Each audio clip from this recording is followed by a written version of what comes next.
Hello everyone. I thought I'd post something a little different today. Instead of presenting a conventional medical topic, I'm going to tell you about 10 things that every pre-med should know about becoming a doctor, or put in another way, 10 things I wish someone had told me.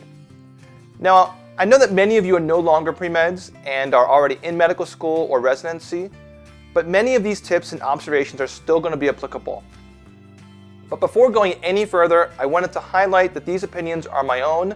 They do not represent the official position of Stanford Medical School. I'm not on the admissions committee, I don't currently interview applicants, and I have no direct role in the admissions process. With that out of the way, the first thing that everyone should know is that your undergraduate major is irrelevant.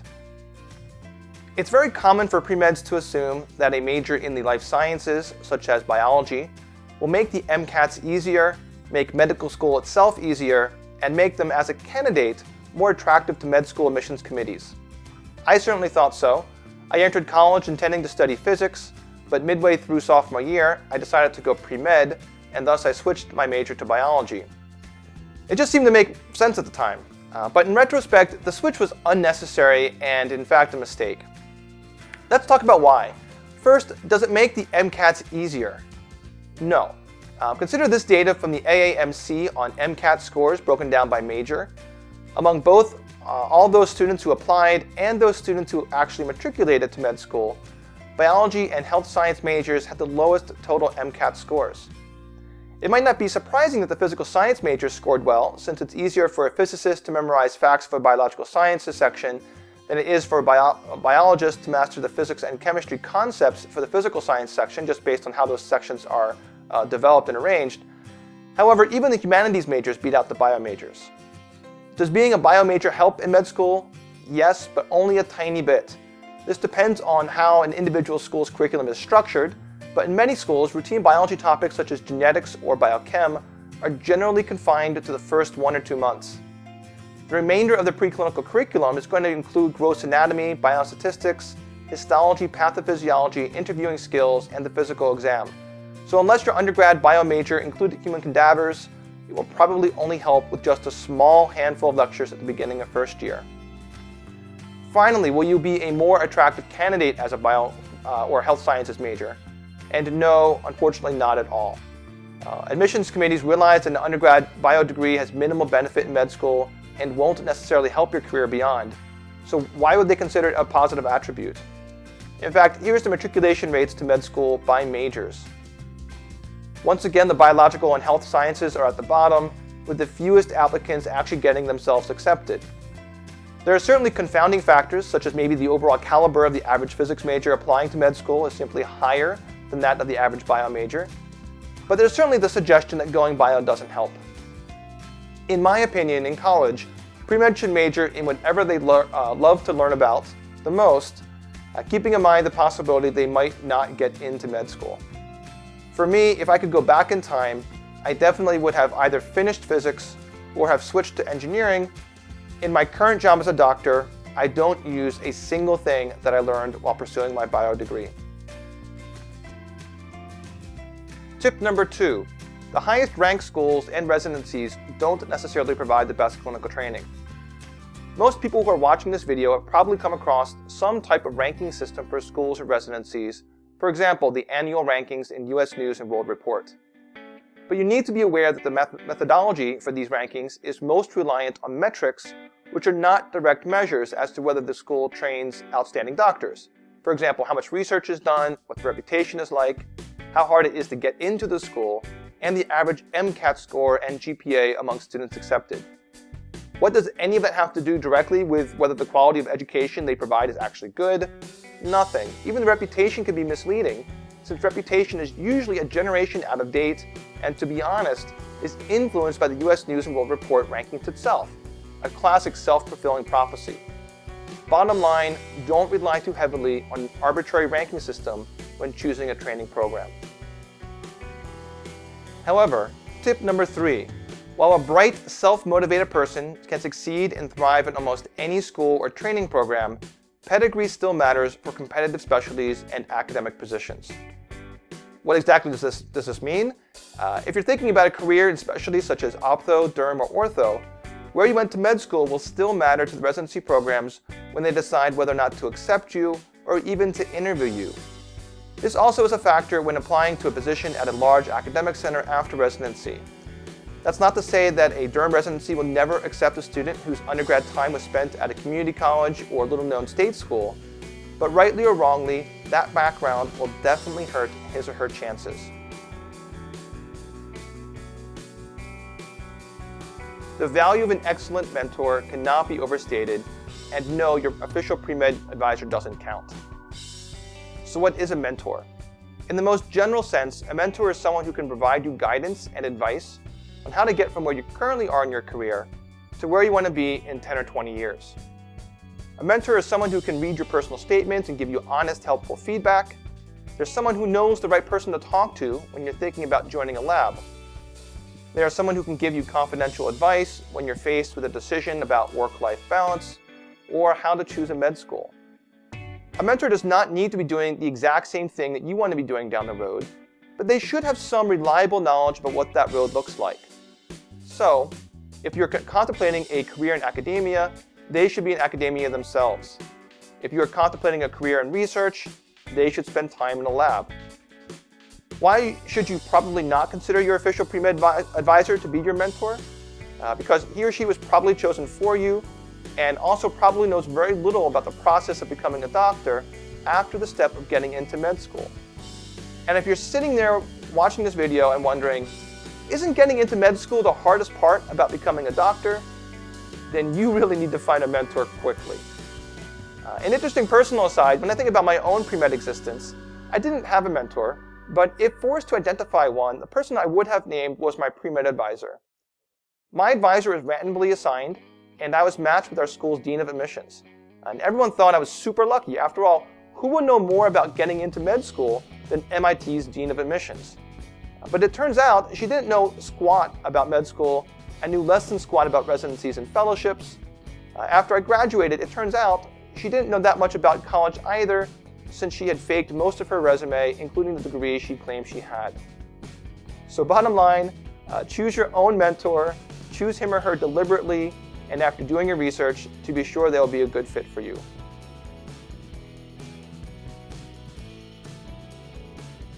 A strong commitment to 2 or 3 unique activities will be more highly valued and more personally rewarding than superficial involvement in a dozen conventional ones. When I was in college, it felt like some pre-meds around me had a pathologic compulsion to join every activity remotely related to either medicine or community service, or pretty much anything that could give them a leadership role. And this compulsion may have come from the hope that these random clubs would boost their resumes, and because the type of person who wants to go to med school often relishes the feeling of accomplishment and literally enjoys being busy. To some extent, both of these apply to me in college. Here's the list of activities I placed on my med school application. Although this was not primarily the reason for joining them, I had assumed that they would demonstrate to schools that I had diverse interests and that I must be really organized and work efficiently in order to be able to balance so many commitments.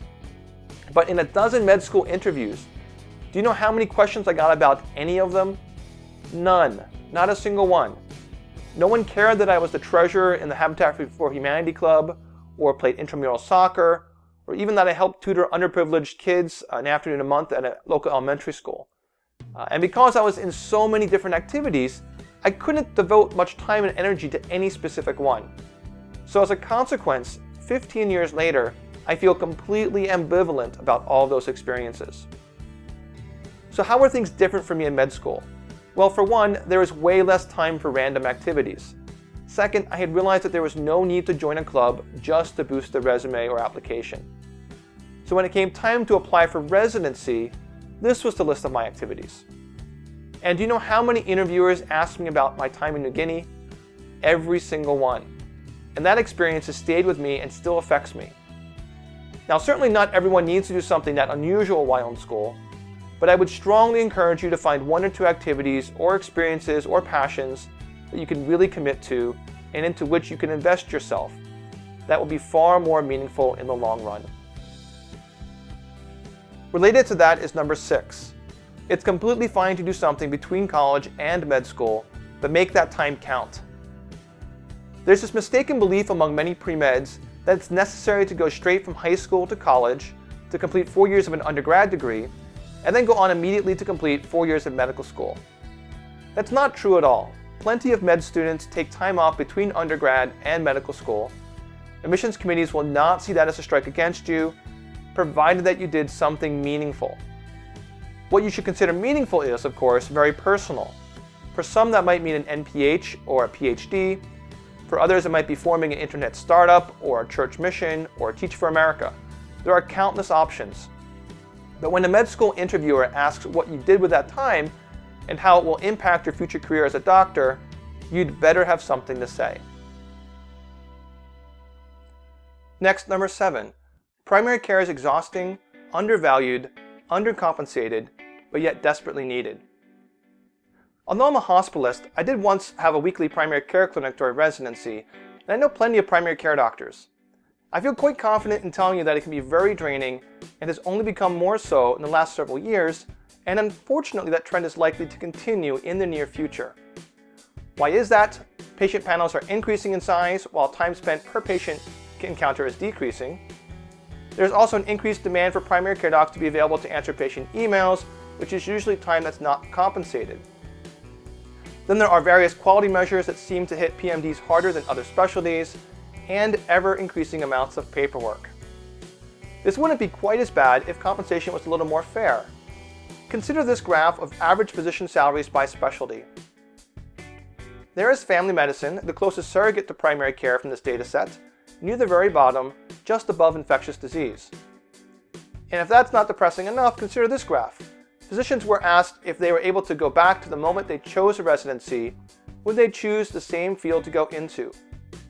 Only 32% of family medicine docs said yes, and just 27% of internists said yes, the majority of whom are also primary care doctors.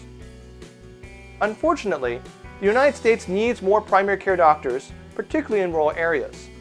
It's estimated that an additional 52,000 primary care docs will be needed by 2025 in order to meet the demands of a population that's growing, aging, and becoming more insured as a consequence of the Affordable Care Act. But it will be a big hurdle for our healthcare system to overcome if this increased demand is not met with increased incentives for med school graduates to go into the field. Number 8, and this is the one that surprised me the most. The typical doctor spends only a fraction of the day with patients. After all those years of med school, learning and practicing how to take medical histories, how to identify a multitude of physical exam findings, and how to communicate with and counsel patients, a lot of your time is going to be spent in front of a computer screen. Consider this 2013 study in which 29 interns who were assigned to an inpatient medicine ward were followed by trained observers for every moment for weeks. How did those interns spend their time? Well, only 12% was spent on direct patient care, that is, with the interview and examination of patients, patient education, family meetings, and performing procedures. 64% was spent on indirect patient care, including reading charts, writing notes, writing orders, consulting with other doctors, and filling out paperwork. 15% of the day was in dedicated educational activities for the medical house staff, such as conferences. 6% was spent walking around the hospital, 1% on socializing. And a whopping 1% of the day was spent on eating. That's right, in a typical 12-hour workday, interns use just 7 minutes to eat, though that does not include time spent multitasking, such as eating while reading charts or sitting in a lecture. The same study found that interns spent an average of 8 minutes at the bedside of each patient per day, and a total of 40% of the time in the hospital was spent physically sitting in front of a computer.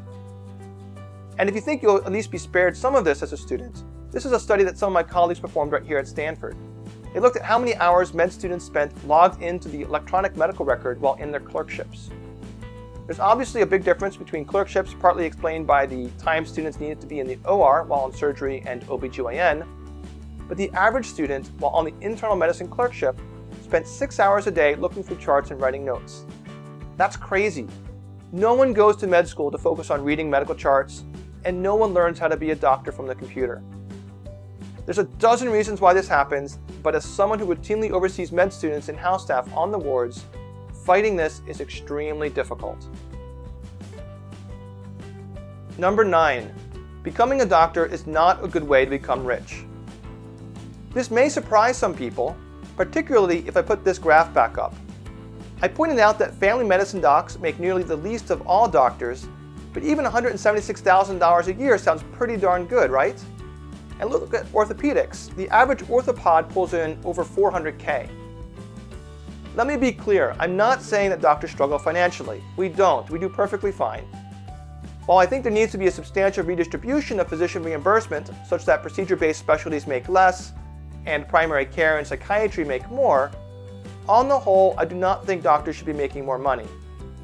However, you should forget the Hollywood image of the typical doctor as being a BMW driving, Ralph Lauren wearing rich guy who has a vacation home in Tahoe and spends his weekends playing golf at a posh country club.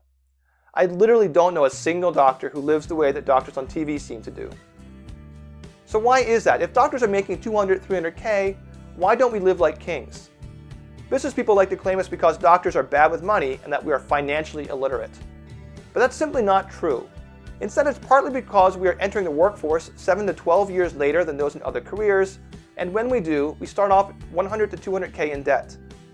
And since physician jobs, particularly for specialties, are concentrated in large urban areas, the cost of living where we can be employed is higher than average. And while this is not an issue for some docs, some still pay their own malpractice insurance, which is very expensive. And don't forget that doctors, even many years out of residency, can easily work 60 to 70 hours a week with weekend, night, and holiday call for that 200 to 300K. So trust me, if you're thinking of going into medicine because you want to live the good life, you need to seriously reconsider. Finally, the 10th and last thing that every pre-med should know about becoming a doctor: med school should never be your default career pathway, irrespective of whether or not you see yourself doing anything else. Getting into med school might have been hard, but so is completing med school, and so is getting into the residency you want, and surviving internship and residency and fellowship. And even then, once you've completed training and are a full-fledged attending physician, and maybe even faculty at a world-renowned academic center, life will still not be all ponies and rainbows. You'll work harder than you thought was possible. You'll probably fall asleep in the middle of writing orders at least once. You'll pull your hair out trying to decipher the electronic health record or fighting the system over the simplest things. There will be times you can't imagine how you make it through the day. You'll have patients die, sometimes young patients with kids, or those who are kids themselves. But medicine will also challenge you in ways that few other careers can. You'll get to tackle problems with an amazingly satisfying combination of scientific knowledge, analytical reasoning, interpersonal communication, and compassion. You have the privilege of helping people through the most painful and vulnerable moments in their lives. You relieve suffering, provide comfort, and give hope. If you have the temperament for it and are entering with your eyes wide open, a career in medicine can be extremely gratifying. So I hope all of you aspiring doctors out there found this to be helpful. Please leave comments, questions, and your own advice below.